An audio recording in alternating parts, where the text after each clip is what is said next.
So it is that time of the year again. Khalderun has just released their 4th dimension and it is honestly looking juicier than ever. Well, basically it's just Swift runes, but let's be honest, at this point most of you guys probably have already maxed out on all of the useful 2As and want to start building teams for the rune dimensions.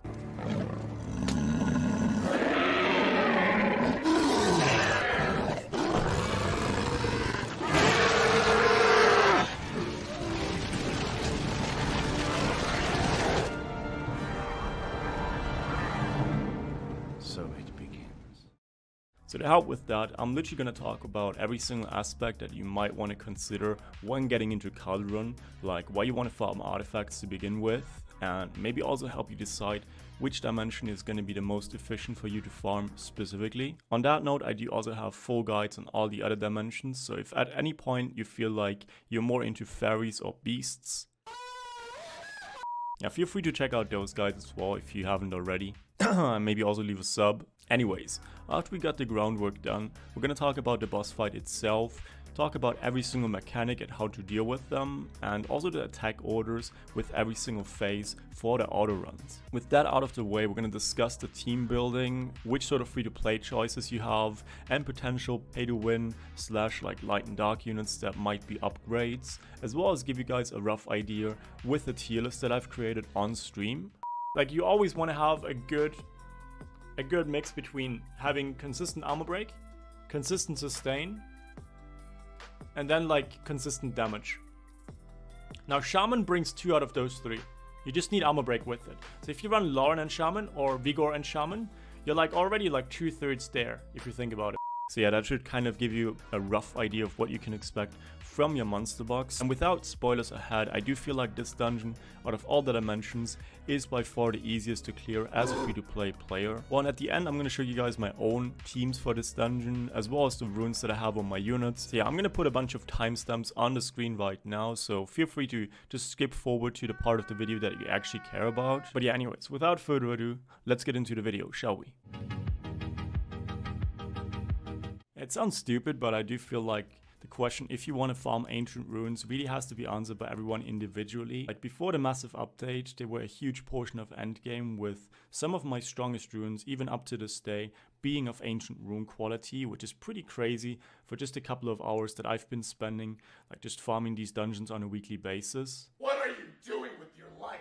So I guess at this point, might as well just show you guys some of the runes to give you a rough idea of what to expect from about a year of farming these rune dungeons. 1, 2, 3, here we go.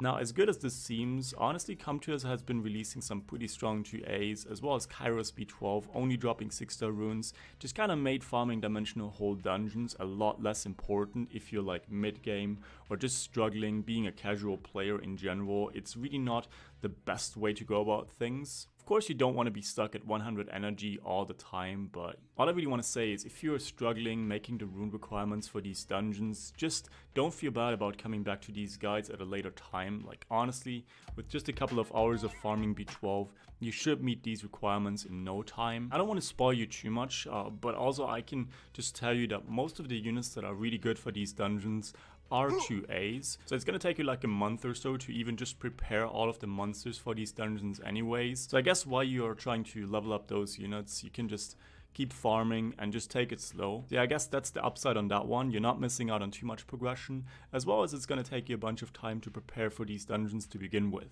So now that we have that out of the way, I do feel like there's pretty much just 2 really important questions when it comes to deciding which dimensional whole dungeons you want to farm, with the first one being what monsters do you own yourself, with Elunia kind of requiring you to have the most pay-to-win wind monsters like an Eladro or a Tyrannus, which probably not everyone has. On the other hand, you got Kazan, which is at least a little bit more free-to-play friendly, with it just kind of only requiring you to have a well-runed K-Mon, as well as a kind of strong light tank such as a Darien for instance. And I would say that the most free-to-play dungeons would be Luma, requiring you pretty much just a very well-runed Vigor, as well as Khalderun, which we're going to talk about in just a second. Now, the second question that you really want to answer when it comes to these dungeons is, what content are you actually farming for? With Elunia being mostly just RTA focused. On the other hand, you got Kazan, which helps you out get some better stat requirements for PvE dungeons, so it's kind of like the most beginner friendly one in that regard. So people that want to get into Giants and BJ5 normally start off with that one. If you are more of a guild content type of player, you're gonna end up farming Lumo for the most part, since Destroy Runes, despite popular belief, actually are like one of the strongest stats for that one. And for Khalderun, it's pretty much just Swift, so if you are trying to catch up to people that have been farming Giants for the last couple of years now, or just want to keep improving those sets. Like at the end of the day, it's pretty much just like a double roll plus those stronger grinds that's gonna get you on par with most players in like the Conqueror area. Honestly, that sounds really strong to me already. If you're a beginner, I would highly suggest getting at least a couple of months of Khalderun. And even if it's not Swift runes that you're getting from it, like Ancient runes have insanely high stats if you get lucky on them. As well as at the end of the day, you're gonna be able to craft 2 re-up stones for Ancient runes, which are gonna come in very handy once you start farming those dungeons. Once you're done chopping your way through the first 2 trash waves, which really should not be a problem for your team, let's be honest, you're gonna arrive at the Khalderun boss fight, which consists out of 3 different phases, which we're gonna discuss in just a second. Every single phase ends after you deplete the boss's HP to 0, where he's just gonna reset all of his debuffs. But on the other hand, he's gonna keep his attack bar, which is gonna allow for some pretty insane burst if you're not careful or just unlucky. I think when you want to run a Fran in this, you're gonna get like 85% of the success rate, or like the efficiency out of it. Did you just see what happened right there? He fucking one-shot my Galleon.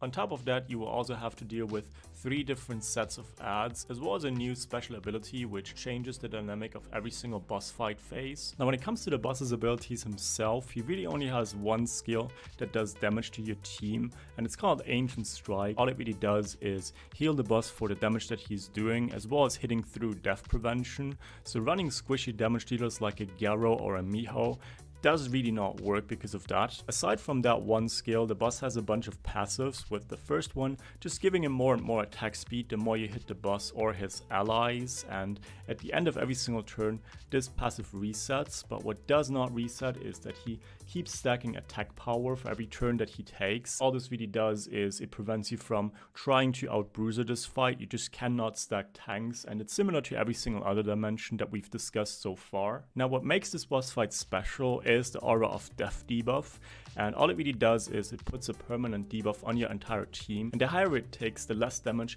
your team is gonna do, as well as the less healing it's gonna receive. And the way it increases is by taking damage, and the way you can decrease it is by healing yourself. All this really means is you want to have at least more than 1 or 2 healers that have very low cooldown healing, maybe in passive form, maybe in their first skill, things like that, to just kind of prevent your team from being above 60 stacks on that one. Now on top of all of that, you're not going to be able to revive during the boss fight, which is another first one for these dimensions. Now the last passive reduces the healing done by your entire team for every single ally that is going to be alive during the actual boss fight. I don't want to spoil you guys too much, but as far as I'm concerned, we're not going to kill off too many allies during this fight. Just expect the entire healing done from your team comp to be halved at any time. So with all of the basics out of the way, I feel like I want to talk about the 3 different phases and what defines them. This phase starts by spawning a Fire Grim Reaper for some extra damage over time damage, as well as a Water Howl for some extra healing and cleansing. The Ancient Guardian will also get an extra passive, which puts dot damage on your entire team for every single hit that he does, as well as give him an extra turn every single time he kills one of your allies. On top of that, he's gonna heal for a little bit every single time he takes a turn. All in all, I feel like this phase is by far the easiest. Just take out the Fire Grim Reaper and just kind of focus on the boss by itself. I know that the Howl is gonna get annoying eventually, but it should be enough to just hit through the boss as it is, especially with the reduced damage taken from dots once that Grim Reaper is down.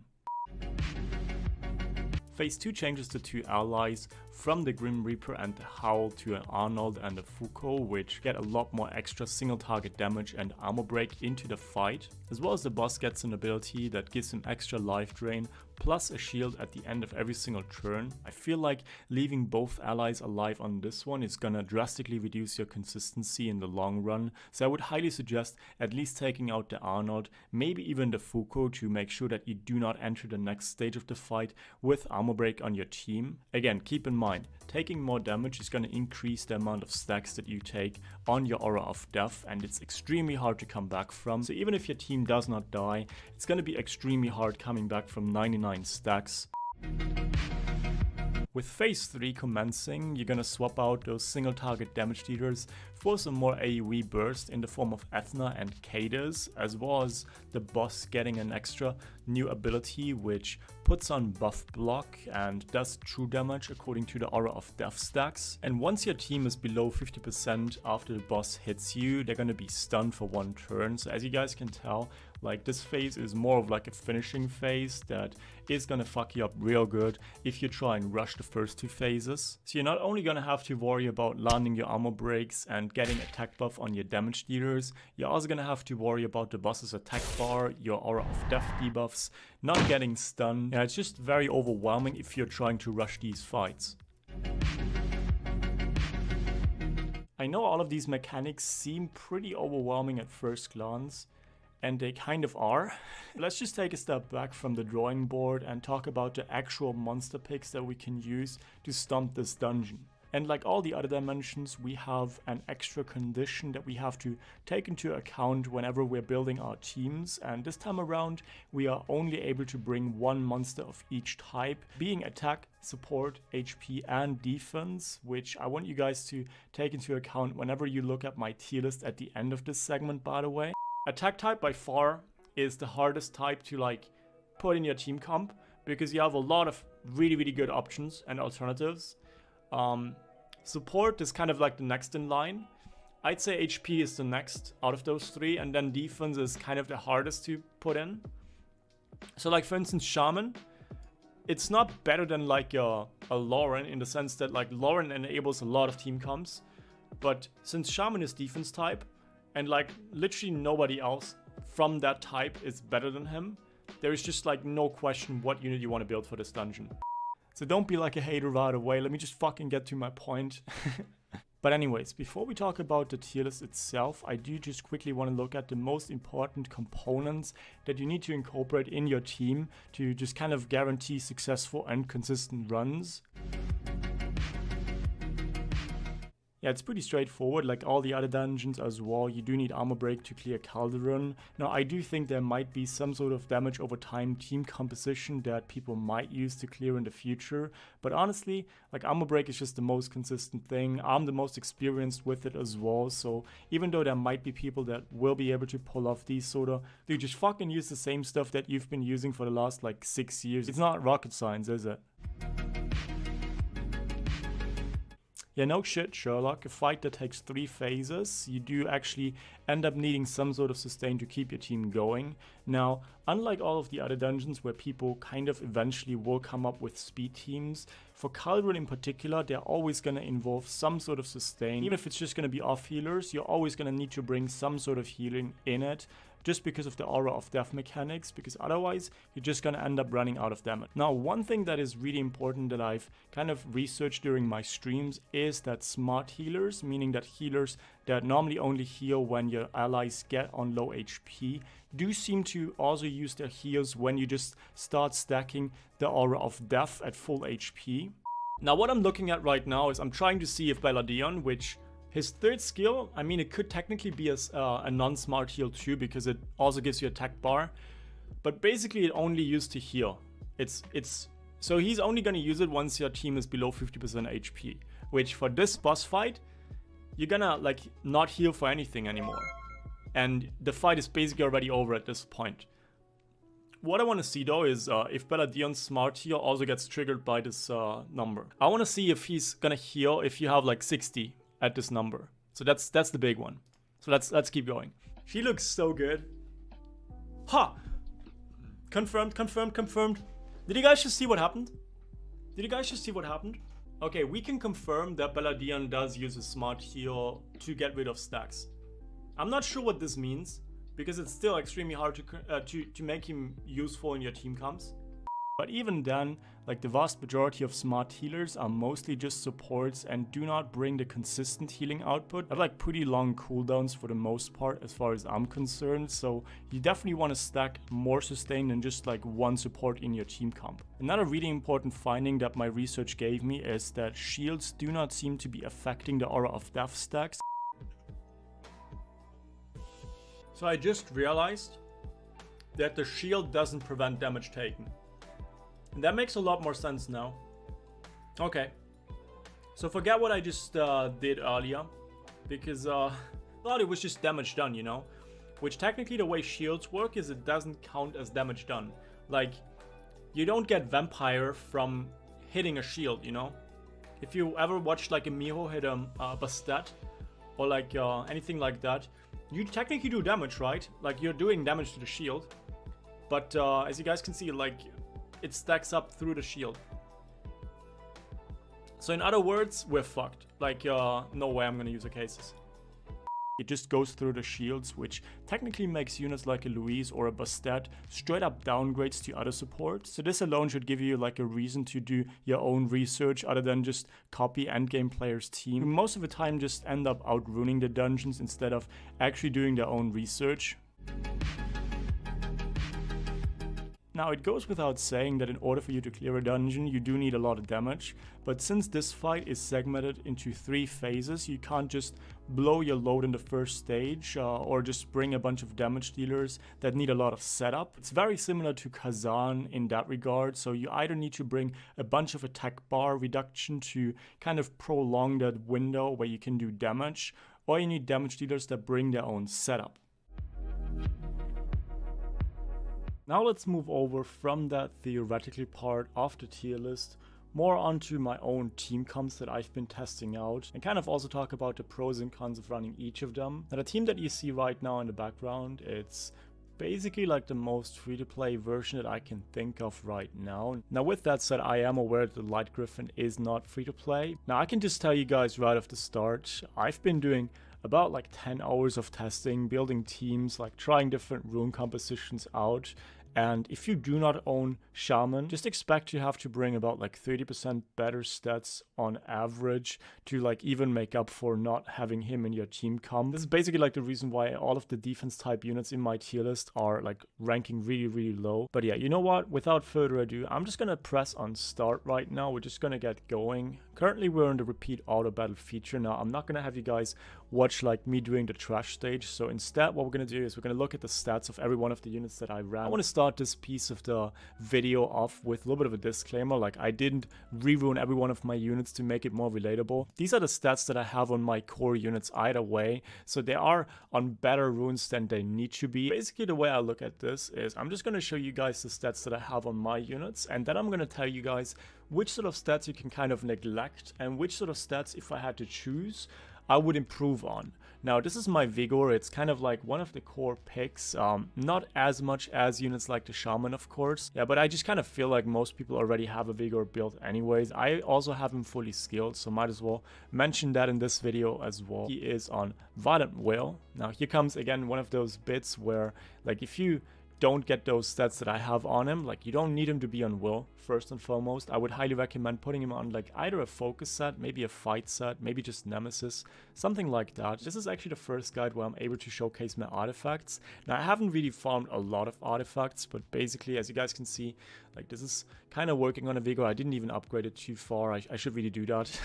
I always try and do it on free run removal, but I keep forgetting. But yeah, it's basically just speed increasing effects, a little bit of on-hit damage, and a little bit of recovery to help out with his second skill, since this is kind of one of those units that does provide that extra little bit of extra sustain, which is really, really helpful. Now, the next unit that probably most of you guys already have built is, of course, my Fran. Now, those are her stats, and if you guys look at those stats, she's just all around kind of a beefcake, somewhat tanky, with a lot of attack. Now, the way I get that amount of attack is basically just by stacking flat attack on slot 4 and attack percentage on slot 6. Now, again, as you guys can tell, like, she is on Violent Will. You do not need the will set obviously. She's one of my best rune supports. I can just tell you guys right off the get-go, there's a lot of other teams that I've been testing out with other supports, which I'm going to showcase in just a bit. But she doesn't need to be on Will, and you can just run like an Endure set. You can run maybe even a Revenge set. What I really like to do on Fran and also my Lauren, which you're just going to see in a bit, is I do also stack additional damage sets, which increases her damage by quite a bit. Now, of course, those substat rolls, they're not like very, very high. Like this is basically just a blue artifact as far as I'm concerned. And same goes for this one. This is kind of like a double roll into this and like one roll into this, like single rolls, but it's still good enough. Now let's go over to my Lauren, which is actually on one of my strongest violence sets as well, which again, she's not even on Will right now, but basically speed, defense percentage and HP percentage. Now, as you guys can see, the times in my runs do fluctuate quite a bit, despite all of my units being extremely consistent, aka having low cooldowns. What you would expect is about 150 to, I'd say about like 2 minutes 30 runs with this team comp. Overall, it hasn't failed for me a single time before, and it's extremely consistent, which I really, really love about these sort of teams. Now, I've been doing a lot of experimenting when it comes to team building, trying to get some faster teams. Now, like I said before, they all kind of include having a shaman in your team comp, but other than that, you can get somewhat creative. I've been experimenting with using a Galleon instead of the Vigor as my consistent armor breaker plus attack buffer. One thing you want to take note of is that I really didn't have good success when trying to include both Lauren and Galleon in the same team comps. I mean, Lauren is an attack type unit, and that is kind of an issue with her, believe it or not. So the two units that I personally kind of fell in love with in that role would be a Raok as well as a Hua, and so far Raok hasn't been as consistent as a Hua. So if I had to pick between those two, I would heavily favor Hua just for that extra attack bar reduction. I've already mentioned it in the damage section of the team building that it's not just about damage but also about attack bar reduction, just to get a little bit more time for you to do that damage before the boss cleanses himself, before the boss moves. So yeah, let me just start off a couple of these runs and just quickly show you guys some of the runes. Now again, with my Galleon, it's the same thing. I didn't really swap around any of my own runes too much, but again, you do not need as much speed as I have on him. I basically just have him tuned to my Tiana cleave, and he needs to be extremely fast for that. So pretty much, again, it's the same thing. You don't need him to be on Will runes, and you don't need him to be that fast. About plus 110 speed should do the job, and other than that, try and get a little bit more crit rate. The accuracy is way too much for this dungeon. Like I said before, like 45-50% should do the job. And I'm just going to quickly show you guys the stats that I have on all of my runes. Slot 2 speed, slot 4 crit damage, and slot 6 accuracy. When it comes to artifacts, I really didn't bother too much with it. As you guys can see, I have a little bit more attack increasing effects, but these are all like kind of just blue artifacts that are maxed for the extra stats. My Hua isn't even on Violent. I put her on Rage Revenge. The Revenge set is kind of just for extra damage. It doesn't really help with anything since the attack bar reduction doesn't really trigger at all if she revenges on someone that already moved. Now, she is on HP slot 6. That's just kind of like a trend that you're going to see for all of the Dimensional Hole dungeons. If you want to include damage dealers or tanks, try and give them some damage and try and give them a lot of tank ability just to not get them one shot. Overall, I'm pretty satisfied with my Hua's stats. Now, of course, you do want to take note of that if you want to include your Hua, you can also make use out of her leader skill, which gives her 19% extra crit rate. And yeah, as you guys can see, this actually did give me a new best score, which is just slightly below the other team. And overall, you're gonna see about 1 minute 50 runs with these sort of team comps. Yeah, it's basically just a couple of seconds that you're saving, but at the end of the day, I haven't seen this team fail before either. So maybe this is something that you wanna try out yourself as well. If you, let's say, haven't built the Vigor, if you already have a Galleon that is on pretty insane runes that you already use in your AO, and maybe already have a Hua build from back in the day. But yeah, I feel like that's pretty much everything when it comes to how I personally clear Khalderun. All of the additional information that I can think of, all of the research finding that we've gathered on my last stream. If you enjoyed today's video, make sure to leave a like. It would be greatly appreciated. Like, I've been spending the last 2 weeks in my room just editing this shit. No, but for real, I hope I could help like 1 or 2 of you guys out. If you guys have like a different way of clearing this dungeon, make sure to let me know in the comment section. I know that there's some people that do not need a shaman, that run like, let's say, a Ikaru and things like that. But again, let me know if you guys found different ways. Yeah, just be hipsters, I don't give a fuck. And yeah, I feel like that's all I can really say. Hope you guys enjoyed it, and see you guys in my next video. Bye!